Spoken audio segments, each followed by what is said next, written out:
ఈరోజు మన కథ పేరు చింటూ అడవిని శుభ్రం చేయడం. కథలోకి వెళ్దామా?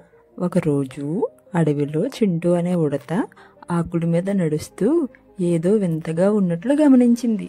అడవిలో చెట్లన్నీ విచారంగా ఉన్నట్లు, చెట్లు కొమ్మలకు ఆకులు లేకుండా ఉన్న ఆకులు వంగిపోయి ఉన్నాయి.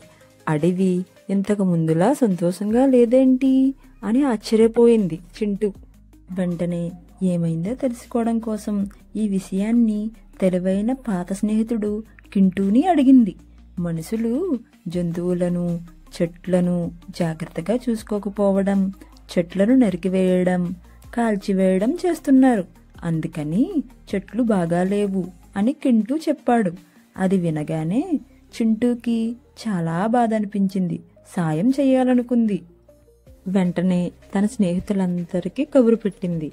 పిచ్చుక, చిలుక, గాడిద, ఏనుగు, నెమలి, కుందేలు, సింహం మొదలైన స్నేహితులందరితో కలిసి చెత్తను శుభ్రం చేసి కొత్త మొక్కలు నాటి తమ చుట్టూ ఉన్న పరిసరాల పట్ల శ్రద్ధ తీసుకున్నారు. కొద్ది రోజులు గడిచేసరికి అడవిలో మార్పు వచ్చింది. మొక్కలు పచ్చగా మారాయి, పువ్వులు చక్కగా విచ్చుకున్నాయి, జంతువులన్నీ తిరిగి ఆనందంగా ఆడుకోవడం మొదలుపెట్టాయి.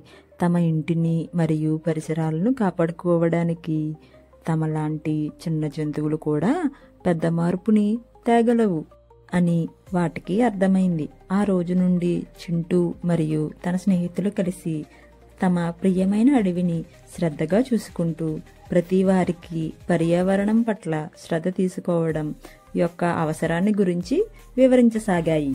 మనం కూడా మన పర్యావరణాన్ని శ్రద్ధగా కాపాడుకుందాం. Subscribe my channel.